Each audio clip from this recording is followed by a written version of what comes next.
Good afternoon, ladies and gentlemen. I will call the Nevada Governor's Office of Economic Development Board meeting to order. Will Mariah please call the roll?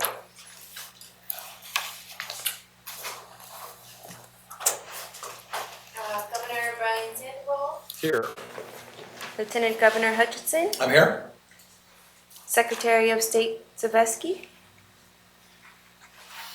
Dr. Havens. Here. Mr. Adam Kramer. Mr. Barrett. Here. Dr. Bennett. Present. Thank you. Mr. Claich. Here. Mr. Specht. Here. Dr. Tom Riley.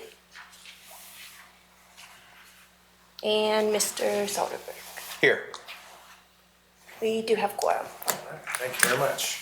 We'll proceed with agenda item number 2, public comment. Is there any member of the public present in Las Vegas that would like to provide public comment to the board? I hear and see no one. Is there anyone present in Carson City that would like to provide public comment to the board?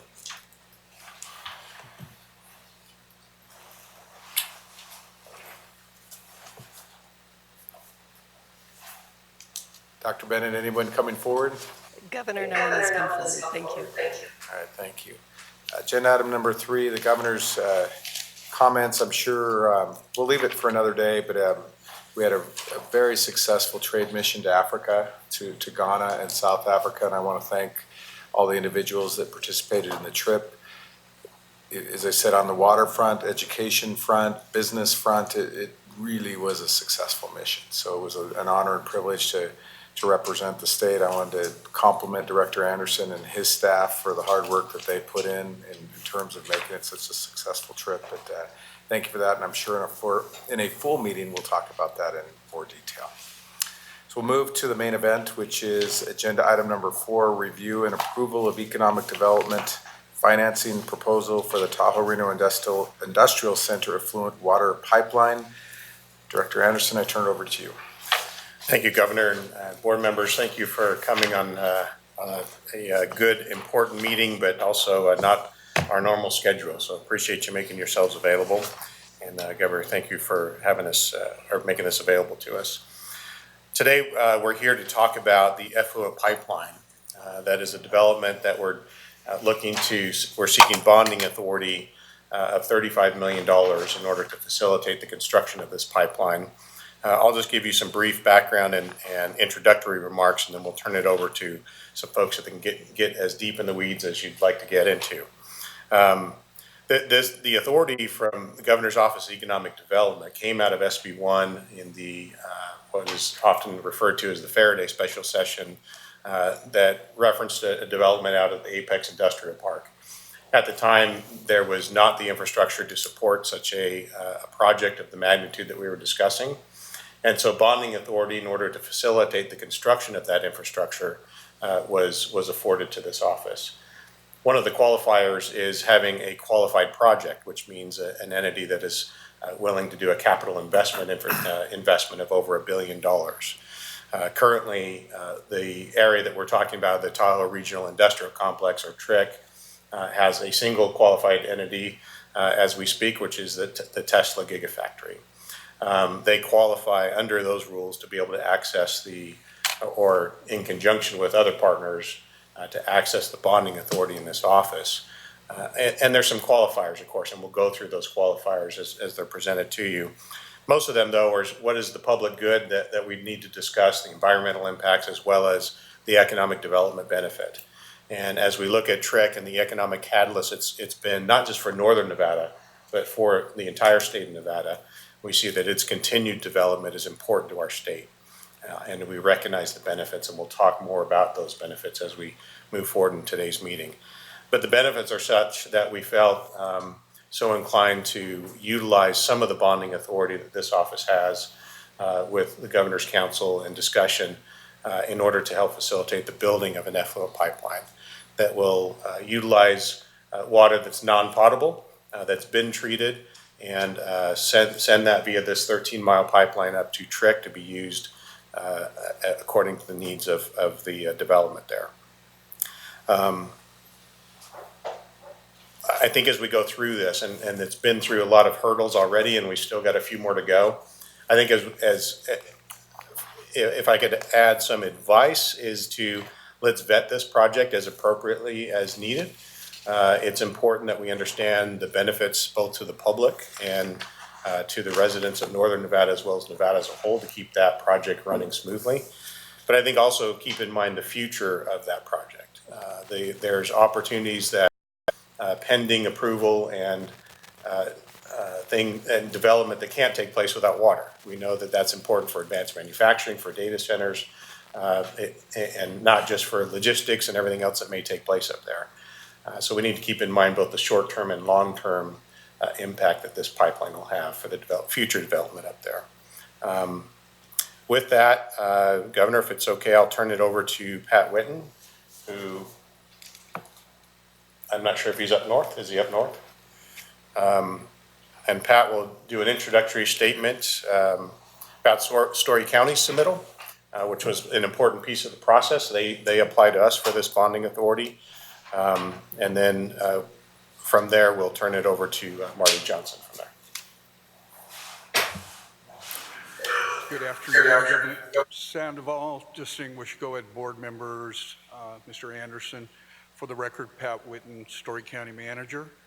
A little over a year ago, Story County appeared before this esteemed board and asked you to consider our economic development financing proposal structured to bring 4,000 acre-feet of partially treated effluent water from the Truckee Meadows Water Reclamation Facility to the Tahoe-Reno Industrial Center as a means to further stimulate economic growth and build out.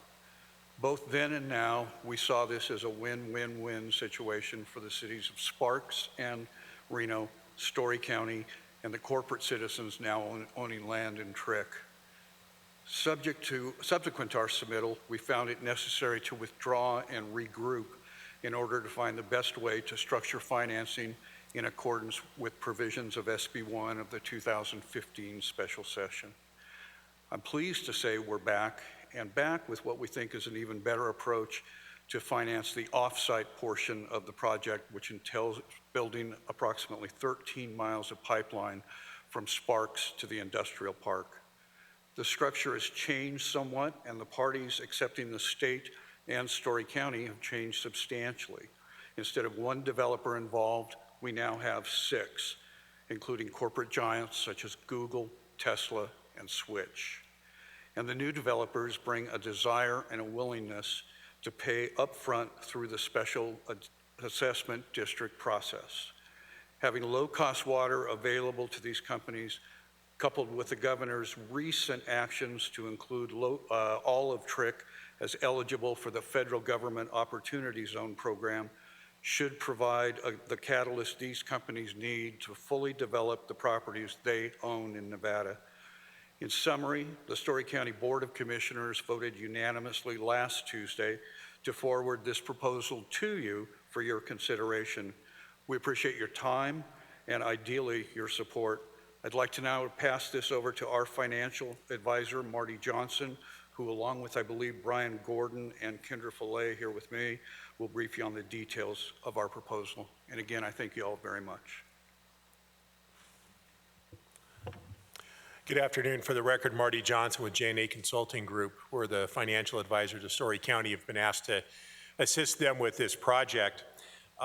If it is okay with you, what we would like to do is run through a presentation that was given to the Story County Commission last week that lays out the specific details of this proposal and the project. As part of that, Brian Gordon, who I'm hoping is there in Las Vegas, we'll run through some of the project details that Mr. Anderson referred to and the environmental economic aspects of it. And then Kendra Follett will discuss some of the legal aspects. So if that is okay with you folks, I would like to start going through that presentation. So hopefully all of you have a copy of it. The first page has got the Story County seal on it. Going to the first slide is the proposed project. And in this presentation, we will use the term developer, and that term is generically meant to apply to the companies that Pat identified: Google, Tesla, Switch, blockchains, Empire, and Reno Land. They have proposed to fund off-site improvements through an effluent pipeline with bonds issued by Story County that are paid from a special assessment district on the property that these companies own. The on-site distribution and treatment of those additional facilities, treatment facilities, the distribution lines that will take it from the pipeline to the various parcels where the water is used, all of those would be financed and paid for by the private companies. They are not asking for the state or the county to help participate in those.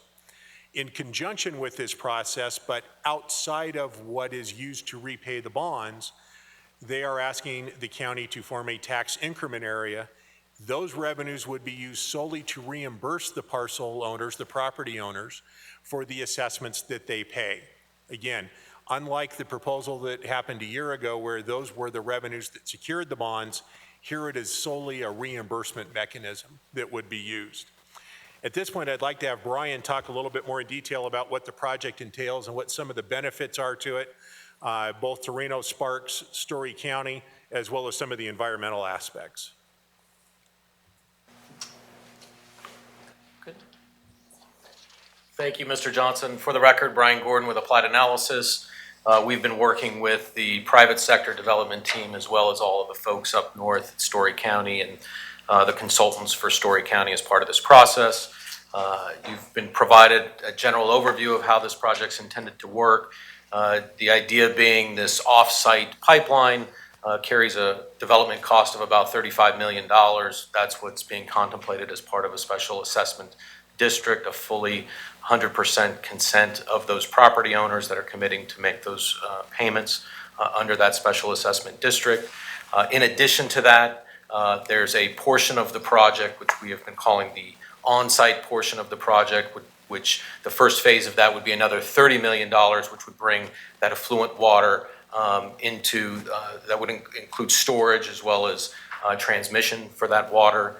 And then there's a second phase of that on-site portion of the project, which would be the advanced treatment facilities to bring that water up to a standard that would be suitable for the users within the TRI center itself, companies like Tesla, Google, Switch. So what we're talking about is the financing of the $35 million through a special assessment district. The balance of the project, fairly significant, would be fully financed by private development, private financing through the developers and property owners within that district.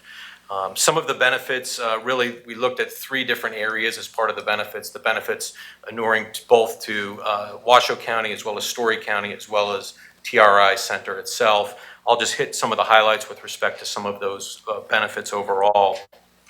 I'll talk a minute about environmental benefits. I feel a little silly doing that when I have somebody sitting here to my left that knows more about this topic than I could ever learn. But I'll hit the high points, and then Ms. Mulroy will fill in the holes if we need to, or provide additional clarity if there are questions. But generally speaking, the Truckee Meadows watershed has been somewhat of a fragile and one of the most litigated water sources in the western United States. That includes the Truckee River. This project would divert 4,000 acre-feet of water that would typically go into the Truckee River. That would tend to be high nitrate type of water that requires additional environmental fixes, if you will, as it relates to the quality of that water. So what this project would do is divert that water through this pipeline up to Story County in the Tahoe Reno Industrial Center, which would then be used for some of these other uses by some of those major companies that we've been talking about. So this would be resolve one of those environmental issues. Certainly, Tum Wharf, the Truckee Meadows water reclamation facility, would not be giving up this 4,000 acre-feet necessary. There would be reimbursements for the same amount of water. So on a net basis, it would be a wash, if you will, for them. In addition, I talked through the cost of the project. If the project didn't move forward, Tum Wharf at some point would be required to invest in its infrastructure to treat the water there. That would entail an estimated capital cost of about $30 to $40 million down at Tum Wharf, as well as annual recurring maintenance costs of about $1.5 million. Certainly, if there are questions for Ms. Mulroy, we can talk about those now. Otherwise, I'll move forward and talk about some of the other benefits of the project at this time. No, thank you. Why don't we break it up so that if you're going to move on to a different issue, and perhaps Pat, if you could answer. So you've spoken with Tumwa, you've spoken with Washoe County, Sparks, and I would assume the tribe as well. So could you Yes, provide some detail in that regard? thank you, Governor. And Paul Taggart is up in the audience, up in Carson City, and he and I have been working on this project together. Obviously, since this is one of the most litigated rivers in the West, this was not an easy jigsaw puzzle to put together from a water resource standpoint. Even though there are significant water quality improvements to the end of the system, if you will, for the Kwiwi fish and for the tribe who sit at the end of this system, because you are removing these nitrates that are on any number of occasions during the course of the year, causing the Reno Sparks or the Truckee Meadows Water Reclamation Facility to be out of compliance with EPA clean water standards. And they knew they had to invest a significant amount in order to get up there. It removes those and allows this facility to discharge without causing those nitrate issues that are problematic for the fish at the other end. There was a need to replace that source of water because the Truckee is completely subscribed for. And what leaves the Reno area goes down to the Fallon area where the Fallon farmers are reliant on this water source. And then at the end of the system, you have the Indian tribe and you have an endangered fish also dependent on this water source. So what Paul and I negotiated were two agreements. One was the actual effluent agreement with the cities of Sparks and Reno, who control the Tumwa facility. And in it there, reimbursements are identified. It is a 50-year lease, a lease that can go up to 50, 60 years. We do not own the water. We never own the water. No one, neither Trick nor any of the companies will hold title to the water. The water stays in terms of ownership with the Reno Sparks area. The Trick is simply leasing that water supply for the term of 50, 60 years. Then they will reimburse the city of Sparks and the Tumwa facilities for all extraneous expenses, any capital improvements that need to be made to that facility in order to facilitate this endeavor, and make essentially the Reno Sparks area whole. The trickier agreement was the one that was just recently approved by Tumwa, which is the return flow management agreement. And in it, the companies, Trick has committed that they will turn over for use by Tumwa during the course of this agreement their Truckee River rights of 1,500 acre feet to manage the river for in-stream flows. The companies will also pay for an adjudication process on groundwater rights that are available through state right-of-ways with the Department of Transportation. Those will be adjudicated. The cost of that adjudication will be borne by the companies, and that water as well will be turned over to Tumwa for management purposes to make the river whole. The objective was that no one loses in this proposition. During the course of this, I know that I've participated in one meeting with the tribe, but I know that Mr. Taggart has participated in any number of meetings with the tribe. We stay committed to continue our conversation with the tribe as we go through the water rights process on the groundwater portion of this.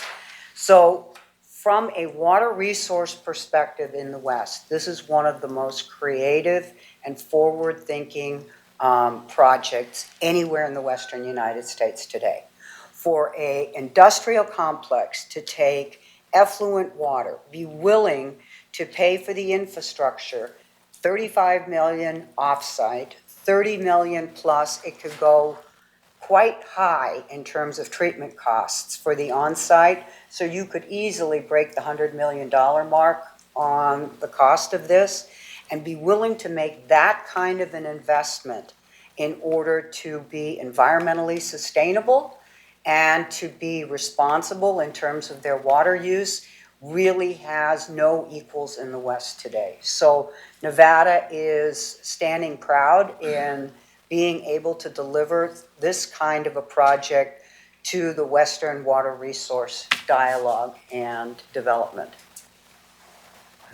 Ms. Mulroy, thank you and congratulations, because that is quite the knot to untie in terms of balancing all those interests. Could it be said that the Tumwa ratepayers likely will save money because they won't have to pay for the treatment of all that water in the years to come? The Tumwa ratepayers benefit in two ways. Tumwa ratepayers also Tumwa ratepayers in many ways. So that avoided cost of $40 million is going to prevent the wastewater rates from having to go up. And to the extent that the companies will be reimbursing Tumwa for their management, water management of the river, there will be a benefit to the Tumwa ratepayers as well. The bigger benefit for Tumwa and for the larger Reno-Sparks area is that it provides maximum flexibility to Tumwa to be able to manage the flows in that river no matter what the hydrology looks like in the system. And the companies have stepped forward as full and equal partners in that endeavor and are going to take their seat at the table. And for the tribe, it will receive, and Pyramid Lake will receive the same amount of water, but higher quality water. Much improved quality of water, which will significantly help the fish, help the kiwi fish up there. And we are committed to making sure that the tribe is not negatively affected by this agreement. And is there any discharge, so that water goes to Trick, the companies there use it, is there any type of discharge that comes from that back to the river? NDEP has been quite clear. There can be no discharge from Trick back into the river. So what the intent is to have a second pass-through for reuse.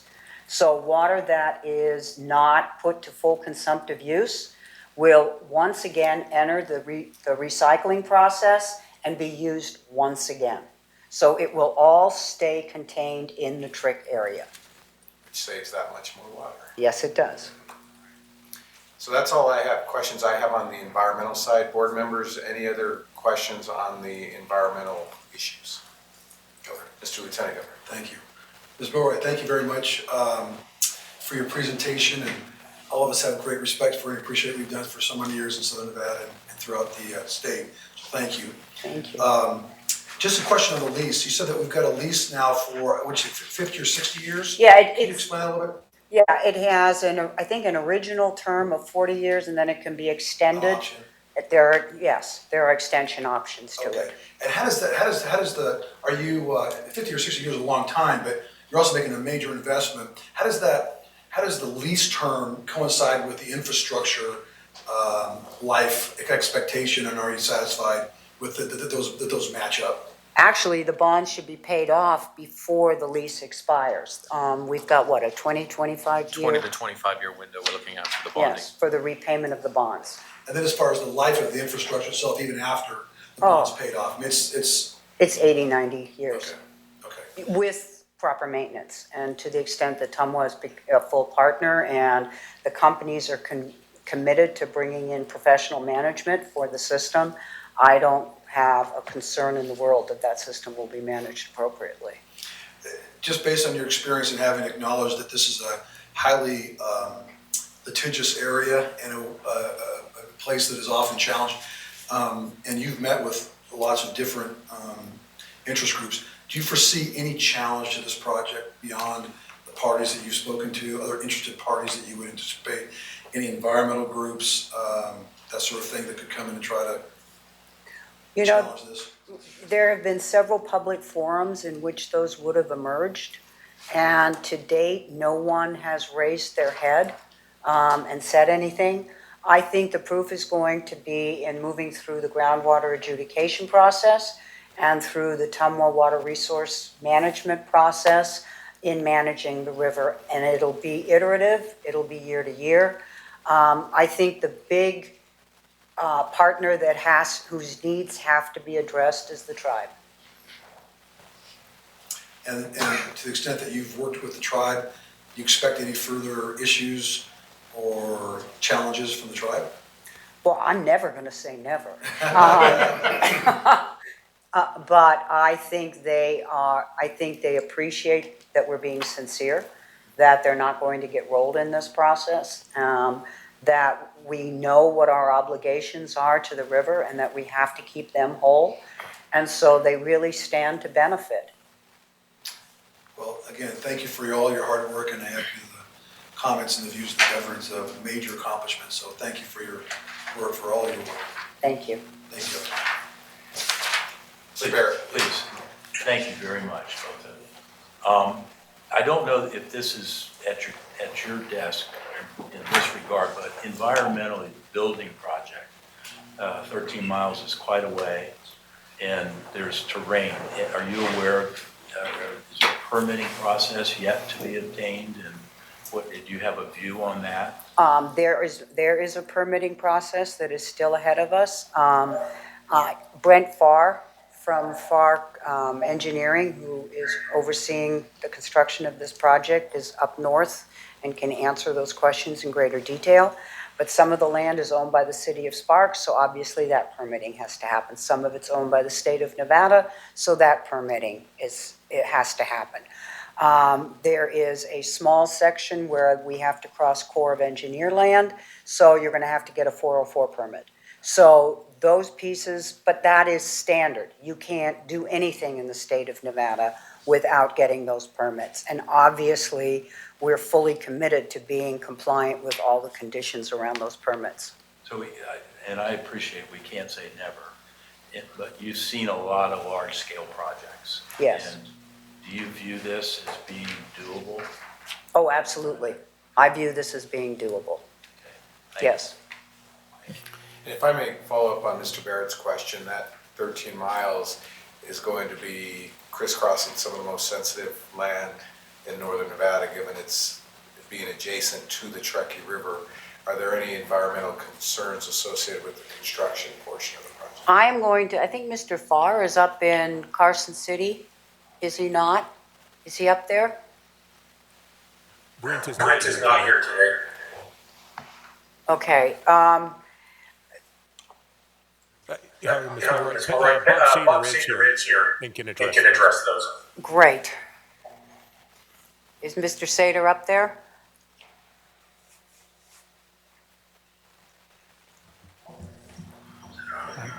For the record, Bob Sater, I'm an officer in TRI General Improvement District, which will be the entity that builds and operates this pipeline. In that capacity, to address the question, I've been very involved in the right-of-way process for the path of the pipeline, which generally speaking goes down the East Truckee Canyon until it goes over a mountain and into TRI Center. We've been working on the right-of-way for a couple of years. We have gone through 3 or 4 different alignments, and we have consciously chosen the alignment that has the least environmental impacts. And we, so far, in the process of actually physically inspecting each of these parcels, all of the alignment, we do not believe that we have any significant environmental issues. We have no wetlands. We do not cross the Truckee River. We do not enter into federal lands. There are 2 state parcels owned by the state of Nevada. We've had discussions with the public lands about the application for that. So we've had a lot of engineering, high degree of engineering on this right-of-way, and we do not believe we have any significant environmental problems. That's what I need to know. Thank you, Mr. Sater. Good to see you. Nice to see you, Governor. Right, do we have any questions from Dr. Bennett or Mr. Klaich? I have a couple of questions, Governor. Yeah, please proceed.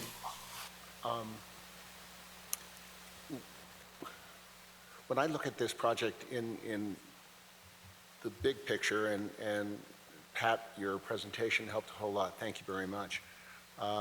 One of the key aspects that we looked at the last time it was here, admittedly in a different form, was the participation of the cities of Reno and Sparks and the benefits they and Tumwa, or the treatment center, would get out of it. Did I hear that those agreements with Reno and Sparks have been finalized? Yes, they have been finalized. They were approved by both the Sparks City Council and the Reno City Council in terms of the lease agreement, and then for the agreement on the return flow management agreement, that has gone through Tumwa and is awaiting final approval from Reno and Sparks. Okay. One of the, oh, excuse me, there's a little bit of an echo. Well, I'm just going to go ahead unless you tell me you can't hear. One of the things that was important to me is to be able to understand the entire project, and the benefits to Reno Sparks were very important in that regard. Not having those agreements in front of us, I have to rely on the representations that you're making in this hearing. That gives me a little bit of discomfort. It's more of a comment than a question. So I'll just leave that there unless you'd like to make any comment on that. Taggart should be sitting right there in the audience and can speak to those agreements in more detail. They are public records. If you would like a copy of them, we'll be happy to provide them to you. I appreciate that.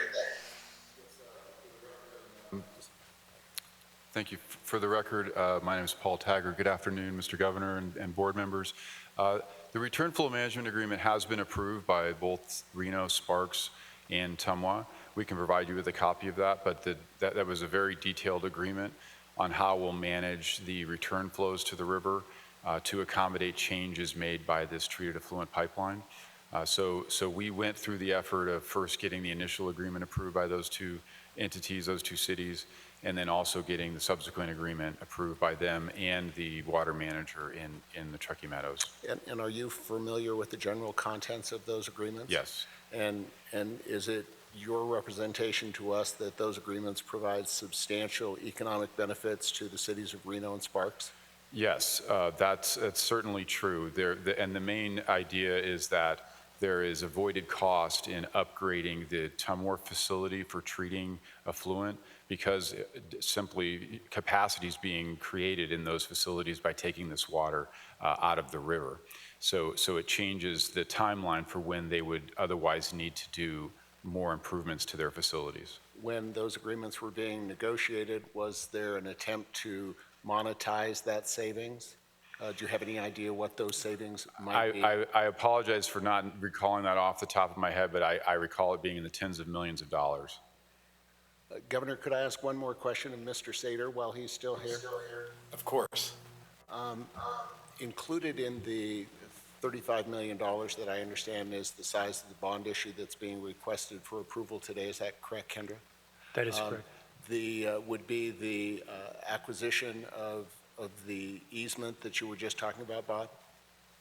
It would include easements for the alignment of the right-of-way through a number of parcels. There are quite a few parcels, but much fewer, and a lesser number of landowners. Okay, that sounded like a yes to me. I'm sorry, that's a yes. But that easement or right-of-way has not yet been acquired? That's correct. We have not wanted to go forward with the right-of-way until we had these agreements completed and approved. Otherwise, there's the question in our minds and in the landowners' minds of whether this pipeline is for real. Okay, and is it your belief that the easement can be acquired and the property or the project can be completed, this off-site project can be completed within the $35 million of the bond proceeds? The $35 million is our best estimate at this point. It's an engineer's estimate. We'll refine the costs as we get all of the engineering completed, but we believe it is in the $35 million range. And if there is a surplus, the assessment payors are going to have to pay the surplus. Governor, I have other questions, but not related to this area. Thank you very much. Thank you. Dr. Bennett, any questions? Not at this time. Thank you, Governor. All right, thank you. So before we leave the environmental piece, one more opportunity for any of the board members to ask questions. All right, then let's move on with the presentation. Thank you. Thank you. So continuing on with some of the benefits related to the TRI Center, I'll just hit the high points on these as well, and then we can certainly talk through any of the details. The idea here is that there's 12,700 developable acres in the center itself, and this water would essentially free up future development activity as well as the intensity of that development activity. We've talked about some of the companies. Tesla, you're very familiar with. We have some representatives in the room here today in the Gigafactory and all of the investment being made there. Switch, as it relates to their 1.5 million square feet that's in the ground today in their Citadel campus within the center, and potential plans for in excess of 7 million square feet of data center facilities up in the TRI Center. Google has acquired a significant amount of land, as you're aware, within the TRI Center. They are also evaluating their development plans for the future up in TRI Center. And then you have these other developers, known developers, Reno Land, as well as Emerald City, that intend to develop a town square, if you will, up in the TRI Center. So a solid group in terms of the participants in this project. Essentially, the water infrastructure at TRI will increase the intensity as well as the timeline for future development activity. So you're talking about data centers, advanced manufacturing, and other future development activity there. These are the types of facilities that require more water than typical distribution or warehouse facilities, which is why there's a need for this particular type of water in this project overall. These types of developments generally lead to higher yields, higher levels of investment. These are capital-intensive types of businesses, and I think you've seen some of what's already taken place in terms of the development activity by Tesla as well as Switch, and then you have other players looking to develop as well. These projects also generate employment with higher wages than the average, and so that's also a benefit overall, and just greater overall economic activity are generated by these high-tech advanced manufacturing types of companies as opposed to more traditional real estate development. In terms of the private investment, we talked about the $35 million of this particular project. The storage, transmission, and treatment facilities could add another $65 to $105 million. So a total project cost of about $100 to $150 million that the private sector is going to be funding the balance of that in addition to the payments under the special assessment district that the private sector is committing to. In terms of the financing, I think you may hear more about that as part of this presentation, but essentially the underlying real estate value will be required to have a 3.5 times value relative to the amount that's being considered for bonding. So it would be 3.5 times the $35 million that we're talking about under the special assessment district. At present, the current appraisal is suggesting a 7 times value when this project is completed, so nearly twice the requirement. So that provides a lot of security as it relates to the financing side of the equation. At the same time, the group is also requesting a tax increment area through Story County be developed. Essentially, the idea being that as future development is created and investments are made, there's incremental value that is created with the same property owners that we're talking about under the special assessment district. And so as increment is generated, they make more investments. A portion of those incremental tax dollars would inure back to those private sector developers to reimburse them for up to the amount of the offsite improvements, or the $35 million that we're talking about. That would be the maximum amount that would ever be reimbursed under a potential tax increment area, would be the $35 million that's being financed under a special assessment district. That aligns with state statutes, specifically, if helpful for the record, NRS 278C 150, developer reimbursements for construction of wastewater infrastructure projects. Story County would create that. Again, these would be the same companies, and portions of those incremental revenues would inure back to the private sector developers. If there was no future development activity and no additional investments made, there would simply be no additional tax dollars going back to the private sector development. So the more they invest, potentially the quicker they get reimbursed on that first $35 million.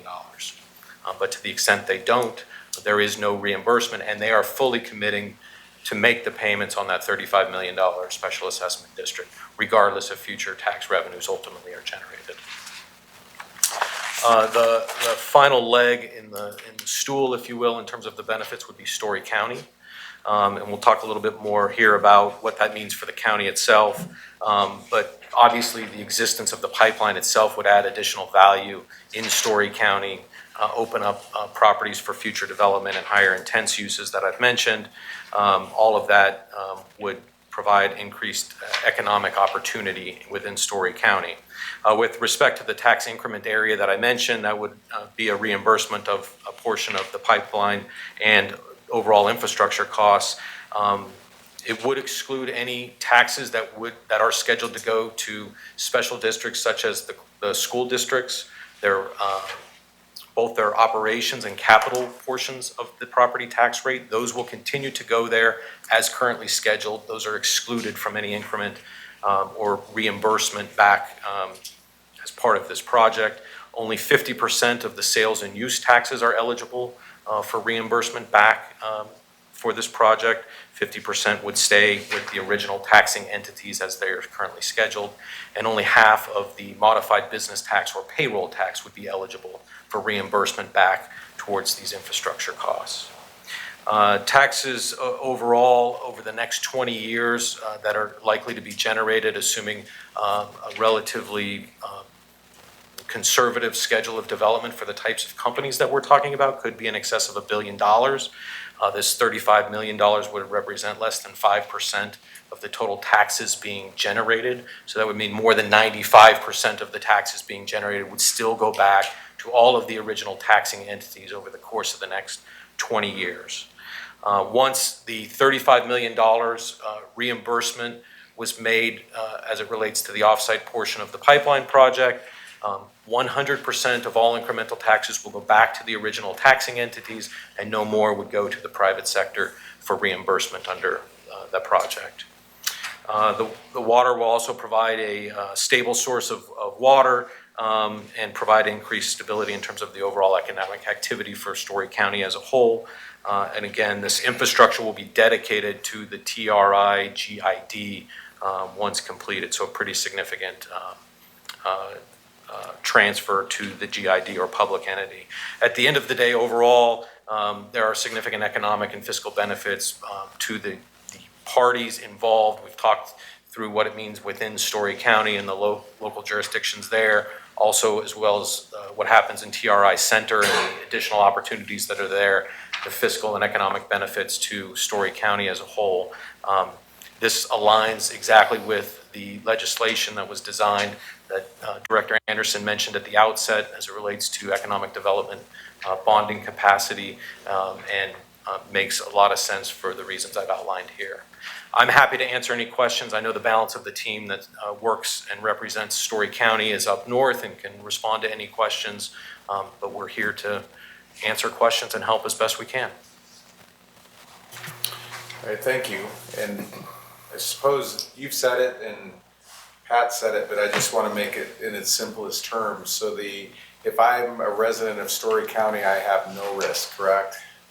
If I'm a property owning homeowner in Story County, do I have any risk at all associated with this project and this bonding in a worst case scenario? At its essence, all property owners are going to continue to pay the normal taxes and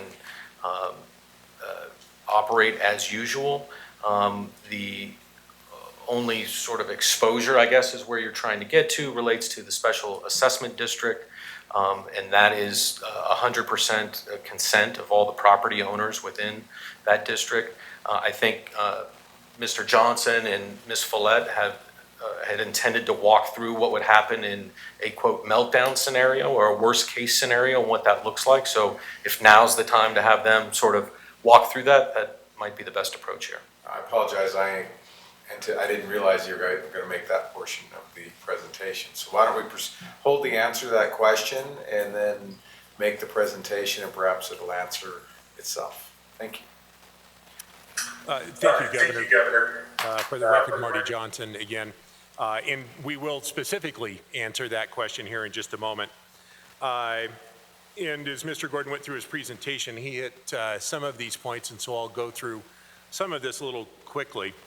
If you'll go back to the presentation that we did for the Story County Commission, and again recognize the audience for that presentation was indeed the County Commission and the residents of Story County. But on the second slide titled Assessment Districts, we do talk a little bit about how those work. They are allowed under NRS 271. An assessment is indeed a lien on the property. It is co-equal to property taxes. So if you do not pay an assessment, we can foreclose on your property. And part of the whole deal with an assessment district and bonds is that if there are delinquencies, there will be foreclosures. It's not a might be, it's a will be. The assessments are billed and collected semi-annually. They are not done with the tax bill. So there is a need to have someone, whether that's a company, the county, whoever it might be, actually manage the billing and collection of the assessments in this process. And the assessments under statute can go for a term of up to 30 years. We aren't intending to go that long, which we'll talk about here on the next slide. So if you'll turn to the next page titled Proposed Bonds, and Governor, this is where we'll get to the answer about the citizen's risk. Under the current proposal, the county would issue assessment district bonds, and those bonds would then be purchased by the state through the bond bank program. That allows the interest rate on the state bonds to be passed through to the county bonds, which provides pretty much the lowest cost of capital we're able to get for a Nevada local government. And then here is the key to how this works in the answer to your question, Governor. The bonds are paid first and foremost from the assessment payments. So again, every 6 months there is a bill that needs to be paid for those assessments. And then typically 2 months later, and it can be a little bit longer than that depending on how things line up, the bond payments are made. So the assessments payments come in. We've got generally at least 2 months before we need to use those funds to make the bond payments. To the extent the assessment payments are insufficient, we have other resources within the special assessment district, and I'll talk about those cash flows on another slide. In addition to these other resources and cash available, we will have a reserve fund that is funded out of bond proceeds the day of closing of the bond transaction equal to 1 year's debt service. So theoretically, if all of the property owners were delinquent, we have enough money in the bank to make the payment for at least a year. If those three resources are insufficient, then the county is on the hook to the amount of its uncommitted general fund balance or the amount of the annual payment. So there is risk, but what we have worked with the project sponsors to develop is a plan where that risk is mitigated. And again, under this proposal, if that uncommitted portion of the county's general fund, which again, our estimate for the end of this current fiscal year would be $2.8 million. If that money was gone, then the state's general fund would be kicked in order to pay the state bonds. But our goal is for that not to happen. The maximum term allowed for the bonds is 30 years, which is well within the terms of that lease that Ms. Mulroy was describing. The county's guidelines for these types of financings states 20 years, but the developer has requested 25, and that is something that we are working with them on. I'm going to skip over the next slide for a moment and go to the slide titled Foreclosure, because this is an important component in the security for this transaction in trying to make sure that the counties and eventually the state's general fund would never be hit. As I mentioned, if there are delinquencies, we will foreclose. The foreclosure proceedings will be initiated on those parcels, and I'd like to ask Kendra Follett to run through this foreclosure process with you. Good afternoon, Governor and board members. This slide, the foreclosure slide, it assumes a June 1 payment date. Just for discussion purposes here, we'll have to determine what the actual payment dates will be, but let's assume a June 1 payment date. 60 days prior to that June 1 date, a bill is sent to the property owner notifying them that the payment is due on June 1st. There will be then, if it continues on in delinquency, 3 consecutive notices sent, one on the 5th day of the month following the payment date, and then the next on 30 days later, the next 60 days later, with the 3rd delinquent bill being mailed. Thereafter, at the time the 3rd delinquent bill is mailed, a lot book is prepared where all of the liens on the parcel are identified. As Marty mentioned before, by statute, assessment liens and property taxes have a co-equal lien in foreclosure. The notice of sale on the foreclosure is sent the first week of September, and the foreclosure sale would occur sometime in September. So all in, it's about a 3-month process, and this is particular to assessment districts under Chapter 271. The foreclosure procedure happens fairly quickly compared to regular property tax foreclosures. And maybe just to add a couple of additional points on that, the foreclosure is initiated on the entire amount of the assessment. So it's not just the amount that's delinquent. Once that property is sold and that money is received, a corresponding amount of bonds are paid off, and so that parcel is done. We don't care who owns it if they're delinquent with their property taxes, at least as far as the assessment district is concerned, because a portion of those bonds get paid off. But that is the mechanism under which that foreclosure happens. And so again, if you think about the timing between the assessment payment and then approximately 2 months later, the bond payment, having a 1-year reserve, having this foreclosure process take 3 to 4 months, we will be able to move very quickly to make sure that there are resources there to make payments before we would ever have to get to that uncommitted portion of the county's general fund. And so I see a light on. And thank you, and let me, if I may, Mr. Clates, let me make a comment or a question, then I'll go to you. But I suppose the best representation is the local government and the fact that it has approved this. I mean, they're the ones that are closest to this, and so Mr. Witten, I would imagine that this presentation was made to the county commission, and you are the government closest to the people that would be affected by some type of a default. So do you have any comment in that regard? And were there residents from Story County who appeared and spoke in support or opposition to this project? Thank you, Governor. For the record, Pat Whitten, your statement is fully accurate relative to the support at this point of the process expressed by the county commission. And I would probably sum it up, first off, to answer your question about residents. Yes, even in Story County, we have a handful that take a look at this and don't see it for the opportunities it presents. And instead of labeling it a corporate partnership between the state, Story County, and the excellent companies that are here, they call it corporate welfare. So we do have a handful of those that express concern. I'd be lying if I didn't say, you know, my job as the county manager, Mr. Gallagher's job, our comptroller who's in the audience with me today, our job is to try to reduce that risk as much as we can.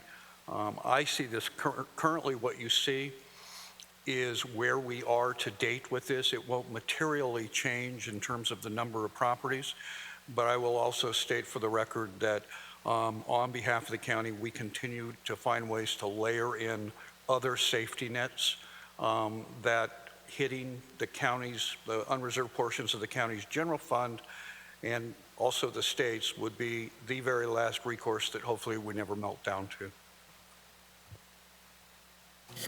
Thank you, Mr. Clage. Thank you, Governor. So I understand, Marty, that probably your answer to the governor's question about is there any risk is there is in fact a risk, rather modest from your presentation. You've got a year's debt service on the bond proceeds. If you have to get to the Story County General Fund, looking at your defeasing schedule, you've probably got another year of money there. I do have a question about the foreclosure, you know, and I'm just a guy who's written a few deeds of trust, and so nothing nearly this complex as you're proposing today. And a 3-month foreclosure seems interesting. What are you foreclosing on? The property of the defaulting partner within the special assessment district? Governor, if I may. Yes, please proceed. Kendra Follett, Bond Counsel. You're foreclosing on the property that has the assessment lien on it. So when the assessment ordinance is adopted, it will levy assessments, which are liens against each of the parcels in the amount of the assessment allocated to each parcel. And if they don't, if they're delinquent, and you know they're delinquent for this period of time, then you process the foreclosure. Now the foreclosure process is you hold the foreclosure, the county will hold the foreclosure sale. It will sell the parcel for at least the amount of the assessment and any unpaid property taxes. And then a certificate will be issued to the person who buys it at auction in the foreclosure sale. Now, thereafter, the county is out of it because the county's been paid the full amount of the assessment and any unpaid property taxes. All the rest of the liens are wiped out, mortgages, second mortgages, you know, whatever other liens are on there that are below property taxes and assessments. And then that certificate holder who buys it at auction has a certificate, and the property owner has a statutory period of time to redeem that certificate from the certificate holder after paying them penalties and fees. But at that point, the county is out. So if I buy at a foreclosure sale, I've purchased some certificate that, okay, let me ask you this, absurd question, but Tesla doesn't pay its assessment. The foreclosure is going to occur on the Gigafactory, or if Switch doesn't pay, the foreclosure is going to occur on the Citadel campus? Well, as I understand it, the Tesla Gigafactory is not one of the parcels, but other parcels that they own are in the assessment district. So whatever, yes, whoever the property owner is, it's foreclosed on the delinquent property owner. And if I might, again, for the record, Marty Johnson with J&A Consulting Group, that might help answer this question. If you remember, as Mr. Gordon was talking, we talked about having a value to lien of at least 3.5 to 1. So part of what we do is get an appraisal as to what these various parcels will be worth when the project is complete, and compare that to what the amount that is going to be assessed is. And we want that ratio to be at least 3.5 to 1. With the idea being that in the event we hit an economic downturn and someone does not pay their assessments, that we're not trying to get the dollar that the property was worth when we did it. We're looking for some cents on the dollar in order to make everything whole. So we're not doing this at a 1-to-1 ratio. We're looking at 3.5 to 1. So the equivalent of a $1 million home would need to go for $350,000 in order to make this all work. And so that helps create some of the security that we'll be able to get the money out of it that we need. So is Switch's campus in the assessment district? I'd have to ask Mr. Gordon which parcels for Switch. Sorry, what's expected to be done. Yes, it is. Okay. Thank you very much. Then, if I may follow up, and I think you provided this in your testimony, but whatever lien that is that superior to existing liens on the properties?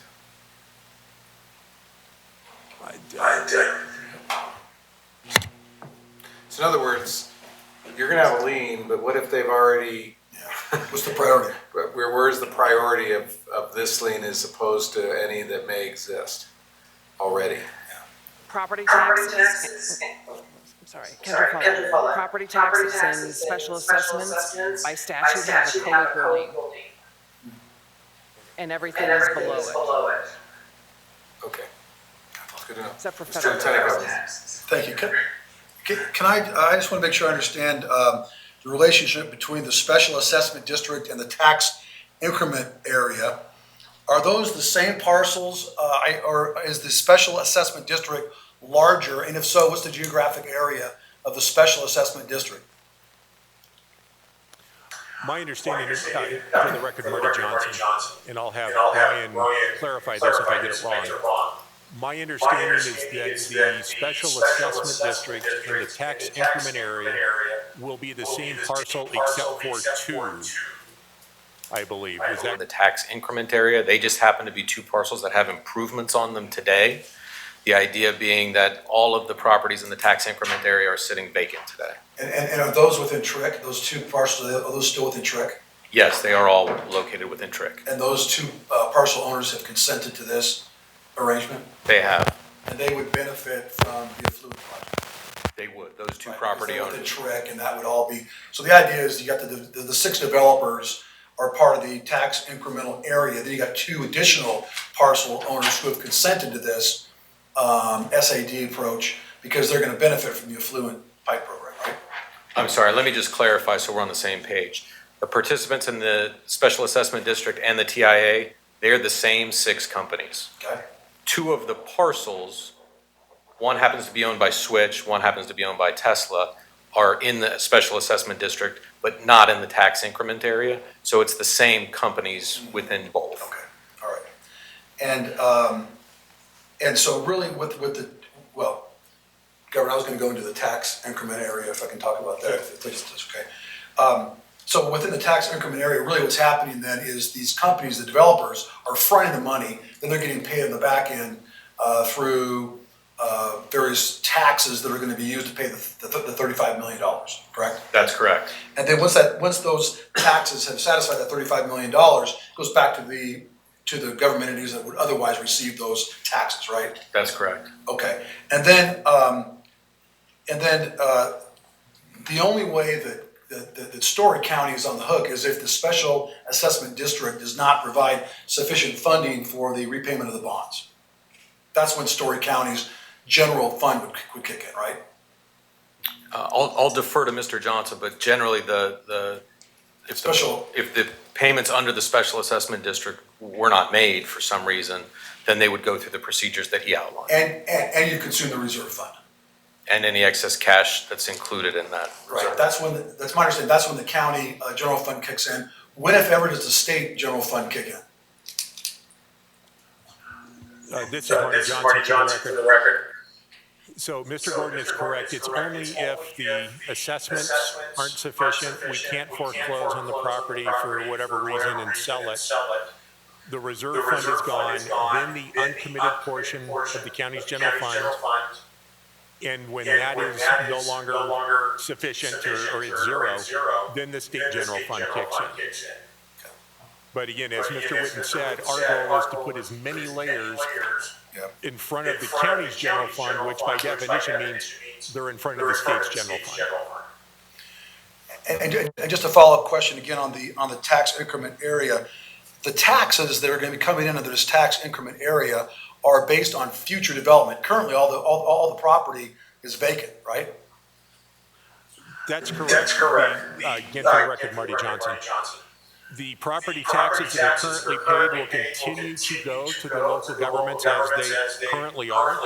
It is only the revenues generated by future increases in value or future business activities that are subject to being swept up into the tax increment area. And assuming the highly unlikely, which is those vacant land is not ever developed, then the developers assume all that risk. In other words, if they don't develop that land in the future, there's no tax revenue that's going to be generated to reimburse them the $35 million. They eat that themselves. They assume that risk. That would be correct. Okay. Aren't you glad there's a bunch of litigators or former litigators? Could I ask one more, Mr. Chairman? Yeah, Mr. Claich, please. I'd like to follow up on the Lieutenant Governor's question. way down the line after all these layers of mitigation that you've talked about, you indicated that the general fund could kick in. Is that correct? Yes, if you look at slide 3 of this. Yes is good. Yeah. So my question is, does that highly unlikely but possible encumbrance on the general fund limit the state's bonding capacity in any fashion? And I don't know if there's somebody from the treasurer's office here, but if we approve this transaction, is the state otherwise limited in its ability to fund other projects that it might wish to?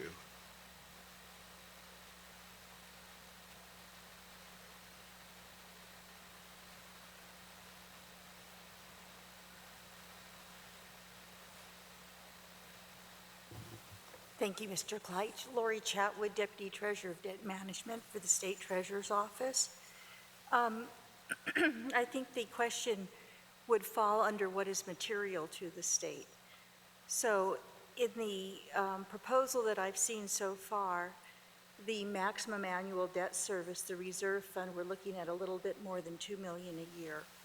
So to the extent that $2 million is going to inhibit the general fund from providing those projects, I think that I could defer to Governor Sandoval, but I would say that's immaterial. To the extent that year after year after year, the general fund had to make that payment, then there would be a decision that that could be a $20 million project for a CIP down the road. You all have to provide the governor with estimates on a biennial basis of bonding capacity that he has available to recommend projects for funding to the legislature, correct? That is correct, Lori Chatwood. The affordability that we provide to the governor's office for the building of other bonding programs in the CIP is based upon the property tax, the 17 cents that we collect for those projects. To the extent that this would be general fund dollars prior to it being that 17 cents general obligation pledge, it wouldn't affect our affordability. To the extent that the general fund would not be able to make that $2 million payment, then it would share in that 17 cents and projects would be reduced because this debt service would have to go under the affordability. Let me try it again. So long as the assessments are being paid in accordance with the project plan as set forth, and everything is in good shape going forward, do you anticipate that anything that we're seeing today would limit the bonding capacity that you would report to the governor as being available for other CIP projects? Correct. Again, Lori Chatwood, Deputy Treasurer. To the extent that all of the revenues are sufficient, there would be no impact. First of all, on capacity, being as this is a natural resource, it does not fall under the 2% constitutional debt limit. Therefore, the amount of capacity of bonding under the Constitution is not affected. Then on a monetary basis for the affordability of future bonds, because we would consider this self-supporting, not having to be, it is backed by the property tax, but not having to levy a property tax to pay for it because there's other available revenues, it would not impact our affordability. I appreciate it. Thank you, Governor. I know I'm trying to get yes/no answers to questions on these incredibly complex transactions, but I believe that answers the question to my satisfaction. Thank you. No, and thank you, Mr. Kleitch. These are really important questions that I think really is also important to establish in the record that's necessary for this board to move forward. Ms. Chatwood, before you go, and a question from me, have you had the opportunity to review this transaction, and have you reached any conclusions or have any opinions? Governor, again, members of the board will reach out. I cannot speak for the Treasurer's Office in whole, as we were just received last week the notification that Story County approved this. With the information before this board now, and in my position, I think this has belt and suspenders to date. I'm not saying that we are through and wouldn't ask GOED for maybe some additional security, but at first blush, this looks very solid from my opinion. Okay, Ms. Chatwood, thank you. That's all I needed to know. All right, Mr. Specht, yeah. And also, if I may add, bond counsel wanted me to also put on record that we're issuing this bond, if this were to be approved, through the authority of SB1, which has a blanket limit of 200 million. So this 35 million would go under that capacity, reducing that 200 million authority in the future. Is that correct? So just to have that on the record. There is another question, Mr. Specht. Just one question, please. One thing I haven't heard, when I hear the foreclosures, and you can foreclose in a few months, that always sounds wonderful, but never happens. Whoever owns the property's got to do everything they can to prolong it and keep it as long as they can. So you get many situations, if we get to that unfortunate situation where they make minimum payments, partial payments, they pay, get current, they go delinquent again. So that's a typical situation you see whenever you're going through foreclosure. So my question is, if we ever get to that point, is there ability to be able to assess the delinquent company fees so the county, state is made whole in this whole process if someone goes through delinquency? If I may, Kendra Follett, Sherman and Howard, bond counsel to the county. And Chapter 271 of NRS permits both daily penalty rates and daily interest rates during the delinquent process. So, beginning on the day after the payment is due. So there are those fees, and they increase quite rapidly, the amount of daily interest and daily penalties that are due on delinquent payments. In the 271 process for foreclosure, there is a long history in the state of Nevada of foreclosure under 271. As I mentioned before, local governments in Nevada have pursued this. They typically hire a consultant to both bill and commence the foreclosure proceedings on their behalf, and this is done quite expeditiously. And has been for years, yes. With no bond defaults in the state of Nevada for assessment districts that I'm aware of. Okay, that's an important one, and maybe Ms. Chatwood could confirm that again, we're talking about worst case scenarios here, which we should, but at least in your experience, and Ms. Chatwood, in your experience, if she's still there, are you aware of any foreclosures proceedings that resulted from a default in a situation like the one that we're discussing today? Thank you again, Lori Chapwood, Deputy Treasurer. Governor, I'm afraid I can't answer that from the state's level, because this would be the first assessment district bond that the state would be involved in. Under the current law, most assessment districts and TIAs happen at the local municipality level, not at the state level. So I would defer to Marty Johnson and Kendra for their experience in local government finance. Okay, no, and I appreciate that, Ms. Chatwood. And as I said, I think this is an important exercise in terms of being incredibly thorough. This is obviously an important project, but at the same time, we being the members of this board have a duty to ask these kind of questions to make the record that I think is being made to to provide us with the comfort, but more importantly, an assurance to the constituencies that would be affected by this, that we asked the tough questions and made the record in terms of what the consequences could be. So I half joked about litigators on here, but I think it's really important to make the record that we have associated with the financial piece to this transaction. So thank you. All right, Mr. Barrett.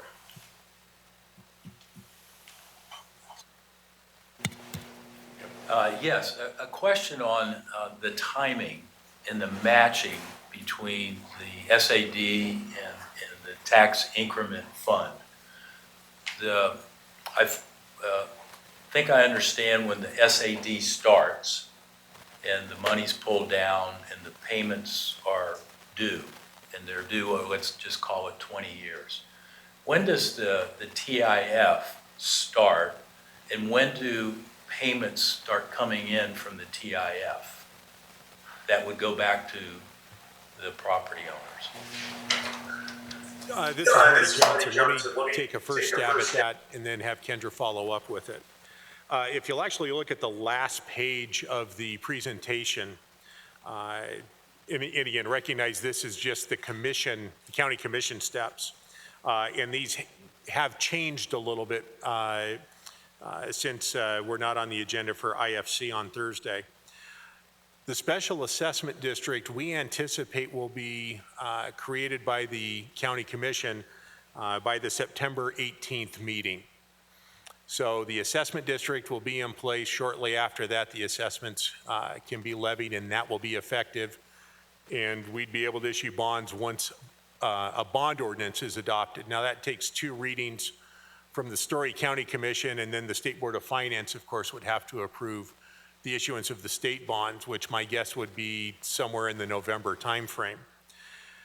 So that's the assessment district part of this. The tax increment area, we, meaning the county, cannot start forming that until after IFC approval. So assuming that that were to happen in time for us to meet on September 18th as a county commission and start that process, the tax increment area would be formed, and again, recognize I'm using the term formed and created, probably by November 2nd.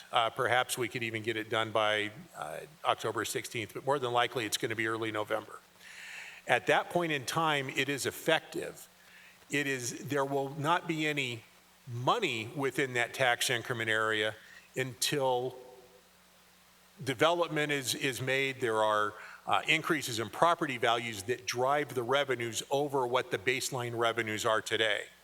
So that will be up to the companies and when they start construction on those various parcels. It could be a year from now, it could be 5 years from now, it could be 25 years from now. But the tax increment area will start and the clock will start ticking on the maximum life of that's 30 years, isn't it, Kendra? On the tax increment area?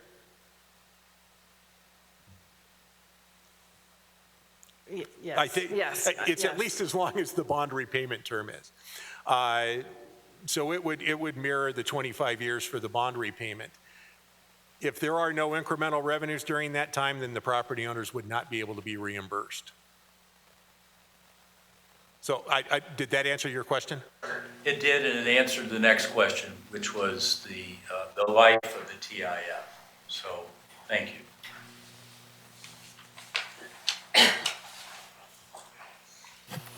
Does that complete that portion of the presentation? Yes, it does, Governor. Okay. Board members, any further questions associated with the finance piece to this transaction? Just have one, Governor. Dr. Havens. What is the alternative to this? What if this doesn't go forward? What is the effect on Story County, and what is the effect on this area of where the businesses are located that are requiring additional water?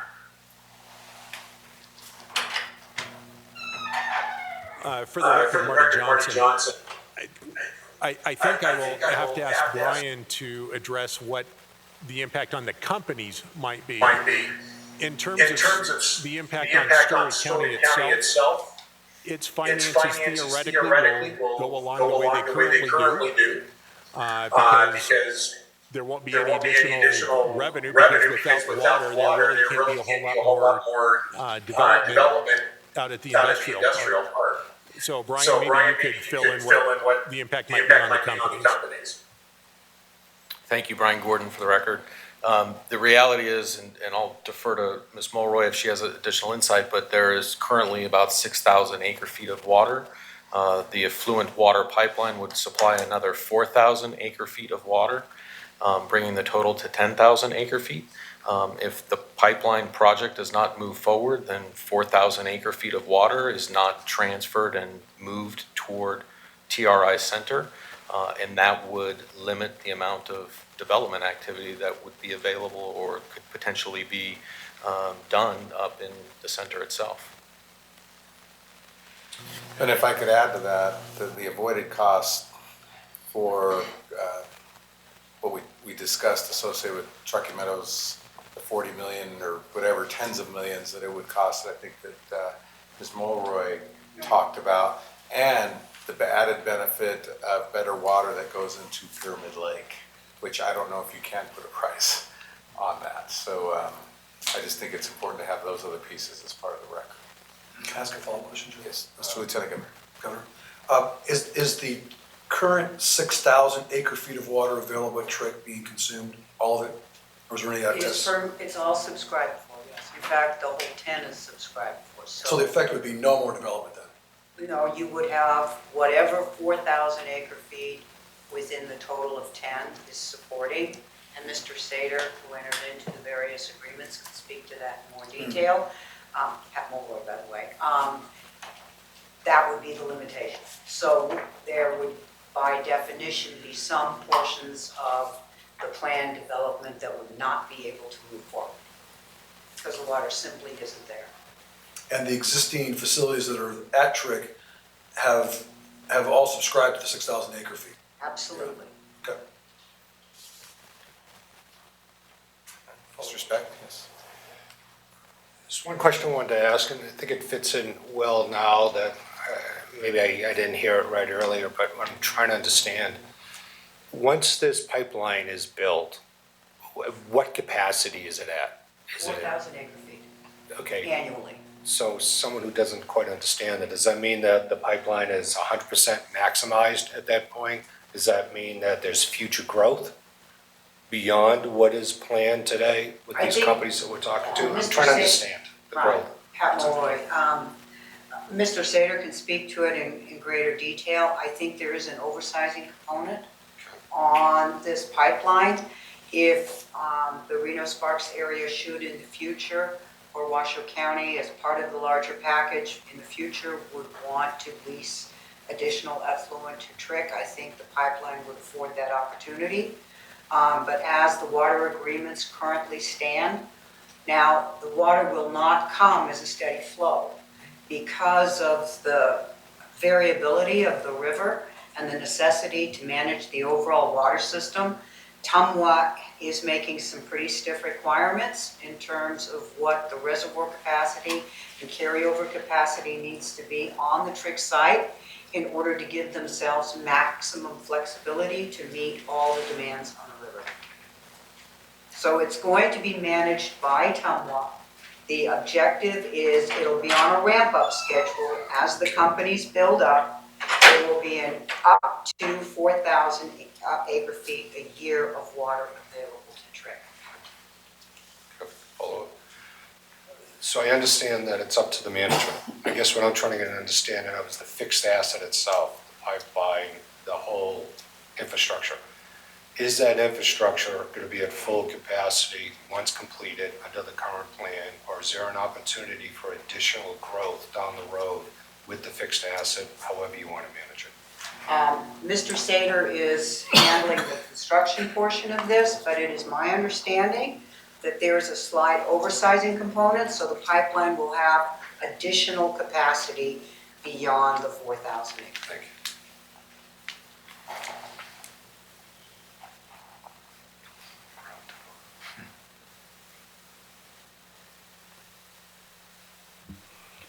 Bob Sater, representing TRI General Improvement District. Ms. Mulroy is exactly correct in what she's told you. We have looked at the size of this pipeline. Initially, we estimated our needs at 18 inches. This is a force main. Water will be under substantial pressure. We then went up to 24 when we found out that flows from Tumwharf, the Reno Sparks sewer plant, would be variable during the year. And now we've recently made a decision to go up to 30 inches in diameter, just for the question you're asking, in order to be able to accommodate additional flows in the future.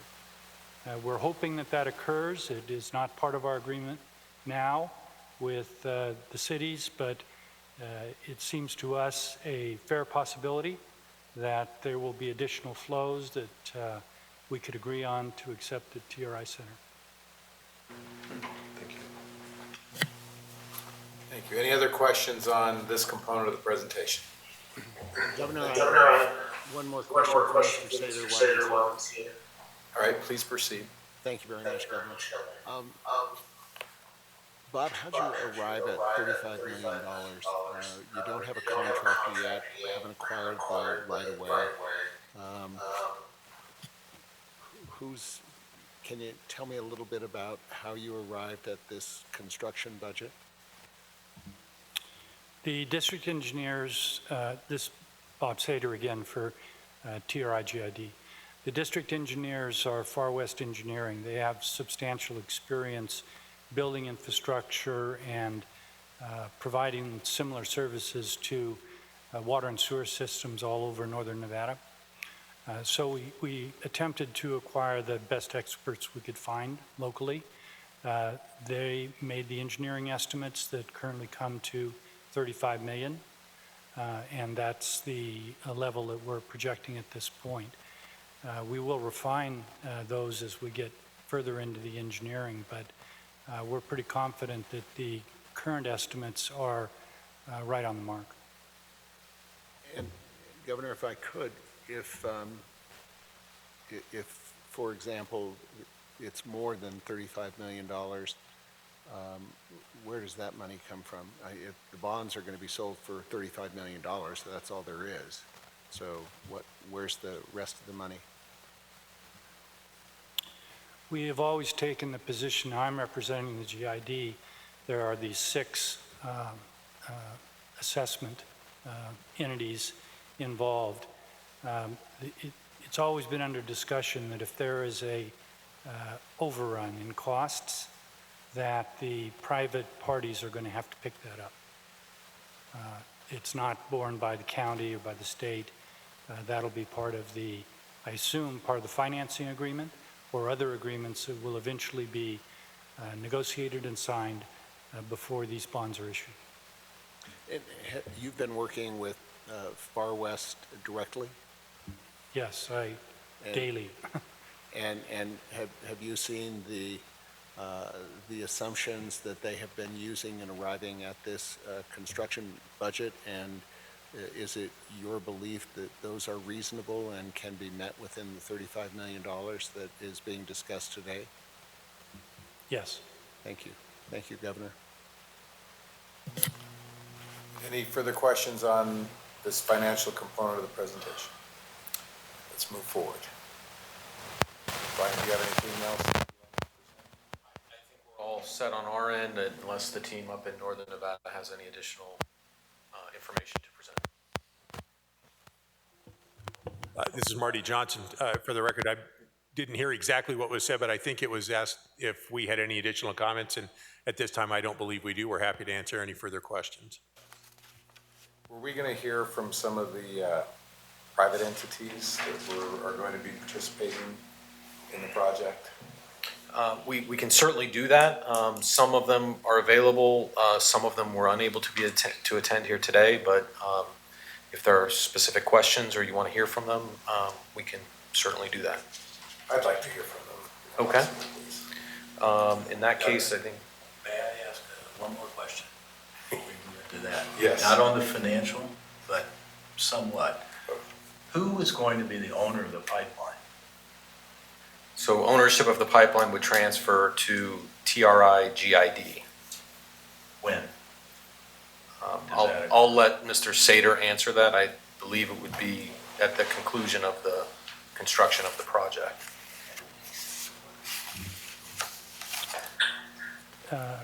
For the record, Bob Sater, TRI General Improvement District. We're going to require that the project be built before it's dedicated to the GID, and it'll be thoroughly inspected before we take ownership. Thank you, thank you.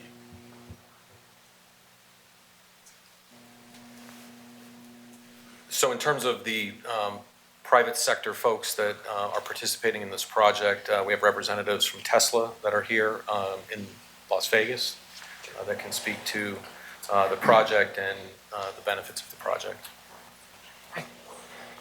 Governor, Director Anderson, members of the board, Chris Riley, for the record, and accompanied by my colleague here, Brian Skelpa, Senior Director, Corporate Development.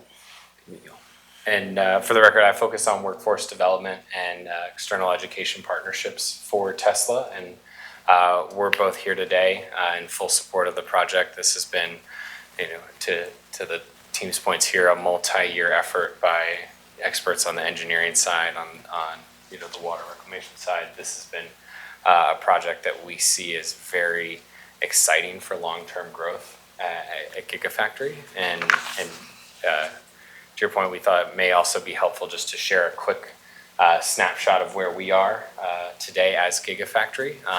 Talk about construction, production, and I think something relative on the infrastructure side would also be a little bit about transportation. Construction of the facility, we're currently at 5.4 million square feet of operational space at Gigafactory. The current footprint today is about 1.9 million. That's 30% approximately of the full build out that we're seeing. We are producing both, in addition to cell production, we're up to 20 gigawatt hours of annual production, which is an incredible feat for us and a big milestone. We're also producing all Model 3 electric motors as well as our energy products there, and continuing to build on that. We're seeing, our capital spend and our employee headcounts are continuing to grow. We have thousands of team members on site across Tesla, Panasonic, and our other partners there. And on the transportation side, we've also been seeing options for our employees continue to grow, and we now have a dedicated shuttle network for around 1,600 plus employees who are utilizing daily shuttles to Gigafactory, and we're continuing to work on that transportation infrastructure because we see the growth out here at this park. We see the growth in partnership with our other companies, and being able to build this infrastructure is really key for that long-term growth to continue and those jobs in this partnership. Thank you. Thank you. That's what I need to know. Board members, any questions? The Tesla representatives, Mr. Lieutenant Governor. Thank you, Mr. Riley. Thank you for being here and for Tesla's contribution to Nevada. We're all, as you know, very excited about Tesla, and many of us, I think, if not all of us, very supportive of Tesla and what they're doing in Nevada. My question for you is, you've heard the testimony, I guess not testimony, the presentation today about the vacant properties that Tesla owns will be used for the tax incremental area. What are the future plans for those parcels that are part of the TIA? I wouldn't be able to say. Yeah. Do you want me to speak to that a little bit? So our current Gigafactory, familiar, pretty large area. It's separated into different parcels, and right now we're built on the largest parcel. And as Chris mentioned, Mr. Riley mentioned, we're only a third built out today, so we'll be expanding into those parcels, hopefully as fast as we can. Is the current parcel, the largest parcel upon which the Gigafactory is currently located, that's not subject to the TIA as far as you know? It's future development on other parcels. That's right, Can you address that, future development on the other parcels? Yeah, so those other parcels are adjacent to where we're built today. We'll be expanding into those as fast as we can. I see, so as the Gigafactory expands, then it necessarily expands out into those parcels? Yep, that's right. The Gigafactory isn't on just one big parcel, and then we gotta wait for future development. It's all part of the Gigafactory expansion. Yeah, when we talk about Gigafactory, legally it's separated into a bunch of, about 15 different legal parcels. Okay. And right now we're on one large one. And then, yes, as we build out, we'll expand into those vacant parcels. And what's the rough time frame for the full expansion that you think in terms of the Gigafactory? As fast as we can. So, yesterday, if you ask my boss, yeah. So, no, it's, you know, it will take several years. But yeah, the goal is to get to full capacity, as quick as we can get the funding, manpower, and water. So, It's amazing to think about just over 4 years ago. You know, for us as a company, that was, we didn't have that nearly the facility we have now. Just a quick follow-up. Yeah. Do you have enough water that you've secured and what's the word, committed to, allocated? Subscribed to build out the Gigafactory, or do you need this project in order to build it out fully? No, we need this project. Yeah. So without this project going forward, the full Tesla Gigafactory could not be built? That's absolutely right. Okay, thank you. Any other questions from board members? Any questions from Northern Nevada? Thank you, gentlemen. Thank you.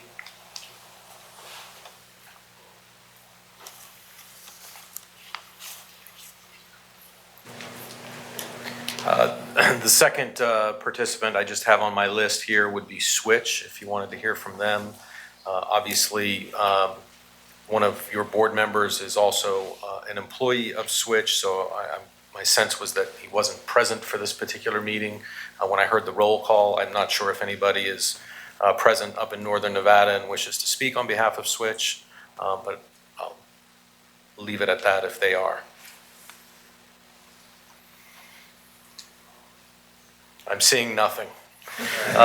The other participant that I have next on the list would be Google, who has acquired a significant amount of land in the TRI Center. My understanding is they've communicated with staff of GOED regarding their inability to be here at the meeting today. And I don't know if they've shared any comments with staff, but my understanding is that they are in full support of this project and have indicated they are considering their development plans for the future, and without this water, their development plans would be significantly reduced or may not happen at all, is my understanding. And then we have Blockchains, who I believe is not present, and then two of the other private sector developers, Reno Land, as well as Emerald City Empire. I don't know if they have anything in particular to share or contribute to the conversation, but they've also indicated to us that the water would be a necessary component of their ultimate development plans.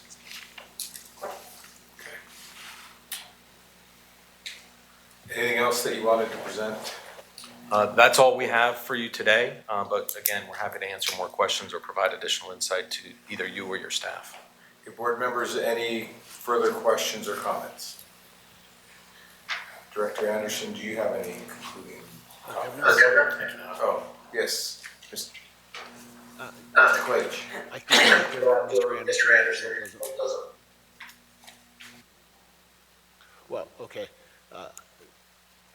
I would just like to say I've asked a lot of questions, and I don't want my questions to be misconstrued. I think anyone who lives in Northern Nevada understands that the TRI Center has fundamentally changed the economy in Northern Nevada, and there may be those who don't think that change is for the better. I am not one of those.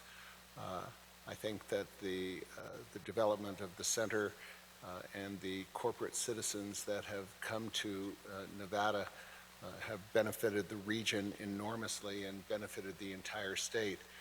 The Story County manager indicated some of the folks that had come before the county commission meeting last week and used a phrase of corporate welfare. I think that if you try to oversimplify this project and look merely at the aspect of it, of the issuance of these bonds, it's possible that a person could come to that conclusion. Again, I'm not a person who would come to that conclusion. I think that Ms. Mulroy described early on in her testimony a very complicated jigsaw puzzle, which this certainly is. But ultimately, it seems to me that what we're being asked to do today is to facilitate the development of a very complex project that has very tangible benefits for the governmental entities involved and the economy of the region as a whole. I haven't heard anything in the presentation or the responses to the questions at this point that would lead me to believe that we should do anything other than support it. And if you entertain a motion to that effect later in this meeting, Governor, I'd be happy to support it. All right, thank you, Mr. Clayton. We're reaching that point. I've got some concluding remarks that I'd like to make. Director Anderson, did you have anything else that you wanted to say? Governor, I think I would just add a thank you to Brian Gordon and his team at Applied Analysis. Great job of putting this together. I think Ms. Mulroy put some really fine capping pieces of why this is important, both from the environmental piece as well as keeping Nevada on the forefront of really innovative ways to get things done. And here we are with a great opportunity to look at both a private and public partnership, seeing good policy in action once again. And I think both this board and your office, Governor, has done a tremendous job of making that case. Thank you. Thank you. Board members, do any of the rest of us have any questions or comments? Governor? Yes. Dr. Bennett. Thank you very much. I want to concur with my colleague here in the north. Mr. Claich was much more articulate than I think I could be talking about what's before us today. But I do have one quick question, which either probably Mr. Sater or Ms. Mulroy could answer. Assuming best case scenario, the permits are acquired, the pipeline is constructed relatively smoothly, when will water start flowing through that pipeline?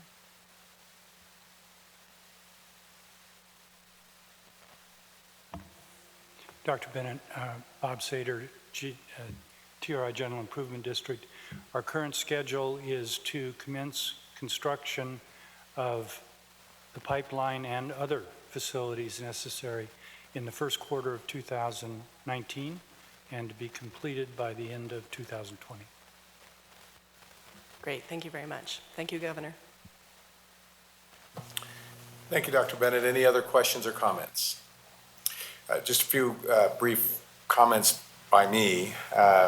Suppose I'll follow the order of the presentation somewhat. With regard to the financing, I'm comfortable. I think there's been a significant record that has been made that provides comfort to me that there is not just sufficient, but extraordinary protection for people of Story County, for the people of the state of Nevada associated with the general fund, and given the layers of protection that are part of this record, again, I think that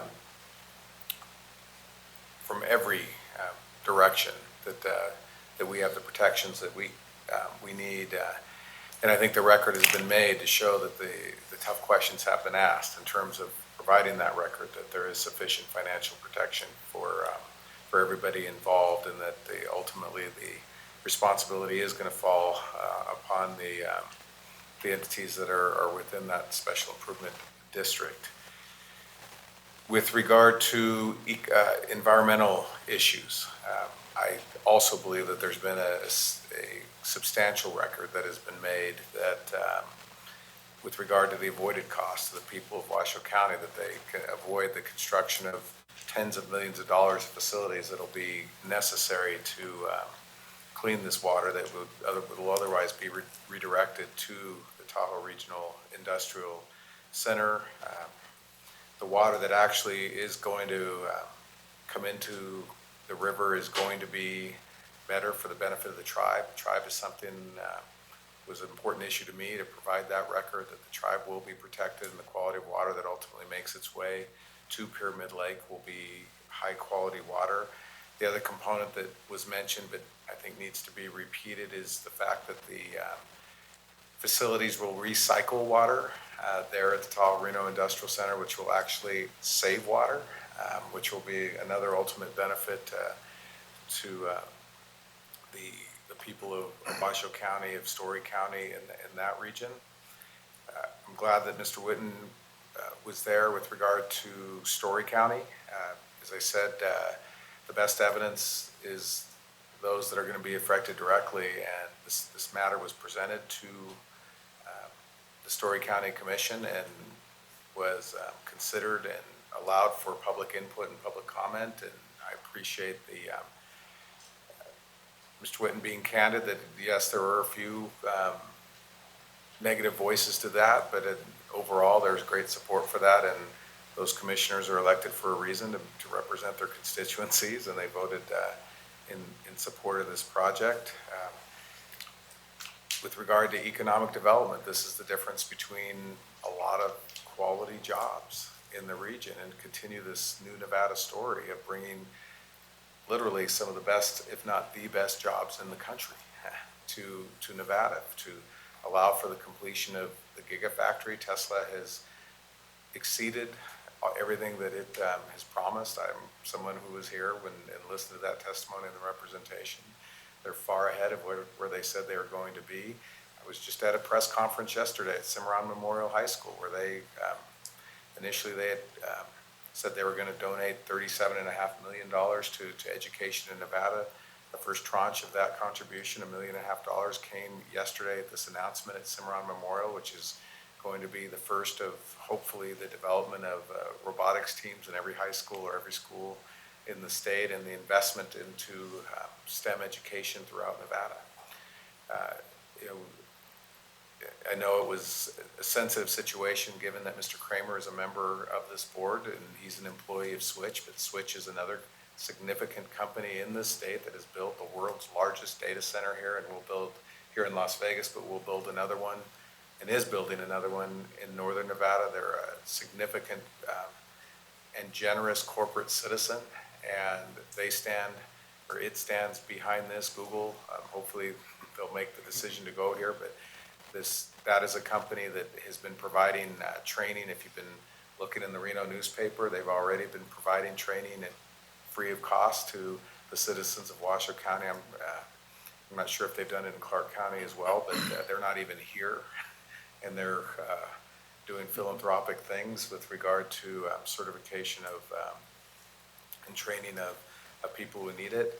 Finally, I'll close with this, that we have some of the most trusted and experienced individuals who've testified on behalf of this project. Ms. Mulroy, I believe your knowledge and experience is unimpeachable when it comes to your testimony with regard to the water situation there and the water quality, which is very important to me. Mr. Taggart is one of the most preeminent water lawyers in the state, and he is involved in this and has worked with Washoe County and Story County, City of Sparks, City of Reno. Mr. Sater, who is a very well-respected member of our legislature and a former chairman of the Judiciary Committee, and somebody who's had a long public service career, is involved with this project, applied analysis, and Mr. Aguero, who couldn't be here today, but it is an entity that I personally know and trust and have taken advantage of, associated with some of the most complex tax issues and other issues associated with economic development in this state. And without exception, all of the testimony and the projections that you've provided have always been right on the money and honest and to the point. So same thing. So as I look at this global presentation, and yes, this has been a long meeting, but this is a transformational project. It is going to allow for the state of Nevada to lead. We've had nothing but good economic news. We are the most improved state in the country when it comes to employment.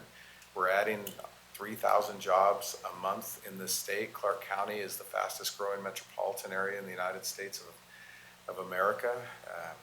Our average wage, and Mr. Potts, maybe he's there, correct me if I'm wrong, but our average wage is the highest that it's ever been. We've increased the number, we're at a record level with regard to the number of employers in this state. We've replaced 175,000 lost jobs with 260,000 jobs. I believe that we're at a place where we're resilient with regard to another recession because we have diversified in the economy in a way that is unlike any other state in the country.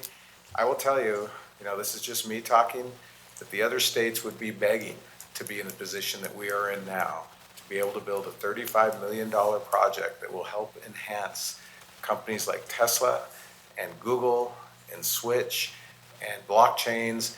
They would trade places with us in a heartbeat. And so this is incredibly important to the future of the state.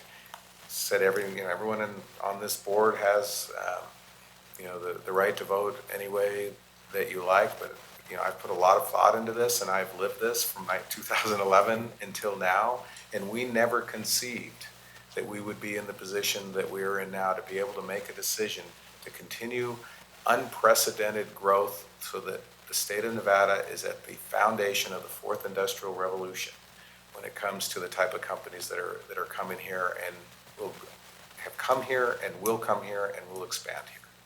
So I know I'm kind of preaching here, but I'm really passionate about this, and we are lucky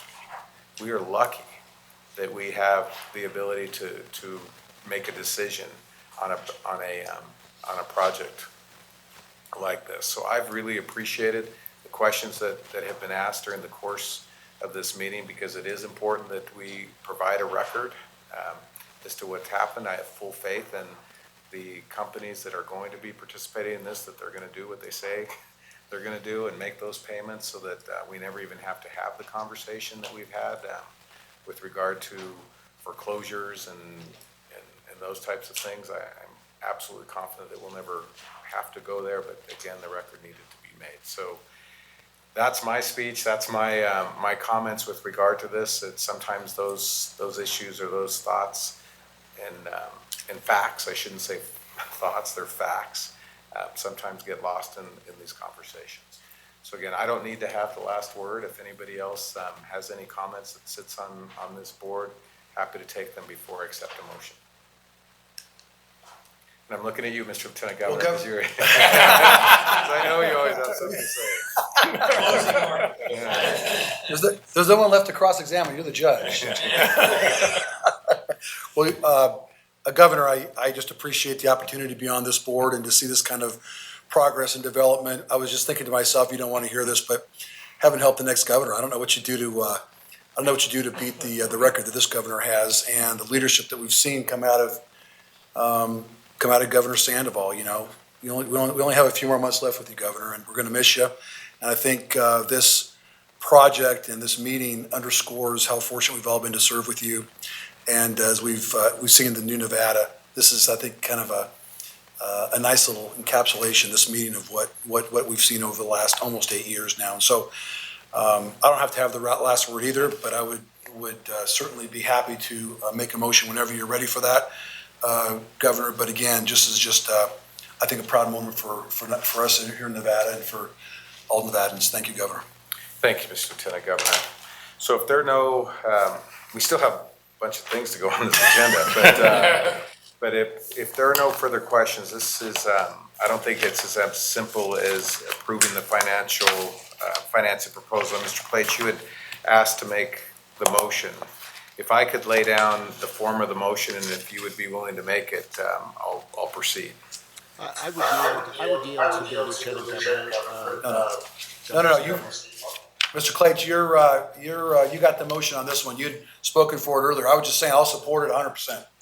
So if I may, Mr. Claich, what I would be looking the form of the motion to be would be first to approve the Tahoe-Reno Industrial Effluent Water Pipeline Economic Development Financing Proposal submitted by Story County, Nevada, that we approve the submission of the proposal to the Interim Finance Committee of the Nevada Legislature, that we approve that to enter into one or more agreements with Story County or another local government to administer any districts and carry out the projects identified in the proposal as deemed necessary by the Executive Director, that we approve the provision of notice of the approval of the proposal to the Board of County Commissioners of Story County and the State Board of Finance, and that we The motion includes to take all action necessary or appropriate to effectuate the approval of the proposal and provisions of NRS 360.981 to 360 to 992. Governor, I would request that the five-part motion that you just read be made part of the record, and I would move its approval. Thank you. Mr. Claich has moved for approval of the motion as I just stated it. I'm not going to read it all again. Is there a second? I'll second. Lieutenant Governor seconds the motion. Are there any questions or discussion on the motion? I hear none. All those in favor, please say aye. Aye. Those opposed say no. That motion passes unanimously. Congratulations. All right, we have agenda item number 5, which is the review and approval of Story County Resolutions 501 and 502. Director Anderson, are you going to cover that agenda item? Mr. Gordon, would you like to cover those, or do we have someone that would like to speak to the resolutions? I didn't have anything prepared for those particular items, but happy to read them into the record if that's what you're looking for. Well, we don't need them, excuse me. I don't know if we need them read into the record. We have before us Resolution 18-501 and 18-502. If there's anyone present that could explain the contents of those resolutions and what they mean, that would be beneficial for our record. I would suggest that Ms. Follett introduce those two items. Kendra Follett, Council to Story County. Resolution 501 is a resolution approving the financing proposal. This is adopted by the Board of County Commissioners of Story County, and it directed notification to the Governor's Office of Economic Development and the IFC pursuant to the provisions of NRS 278C and NRS 360. Resolution number 502, it also concerns the same project, and it directs notice to the IFC under a different provision of 278C, which specifically relates to the tax increment area. And if I may, Governor and board members, Pat Whitten, Story County Manager, I can attest that the Story County Board of Commissioners a week ago from today, so last Tuesday, unanimously approved both resolutions 501 and 502. All right, thank you. And I will incorporate all of our questions and answers from our prior discussion on agenda item number 4 and into this agenda item. I don't think we need to go over those, but those are obviously relevant to the approval of these resolutions. So board members, any questions associated with this agenda item? If there are none, the chair will accept a motion to approve Story County Resolutions 501 and 502 is presented in agenda item number 5. I would move approval, Governor. Okay. Mr. Specht, move for approval. May I take your comment as a second, Mr. Claich? Yes, please, Governor. Okay. Mr. Claich has seconded the motion. Any questions or discussion on the motion? I hear none. All those in favor, please say aye. Aye. Aye. Those opposed say no. That motion passes unanimously. We'll move to agenda item number 6, public comment. Is there any member of the public present in Las Vegas that would like to provide public comment to the board? I hear and see no one. Is there anyone present in Carson City that would like to provide public comment to the board? No one coming to the table, Governor. Thank you, Mr. Claich. Is there a Nobody second wants of the in on that motion? All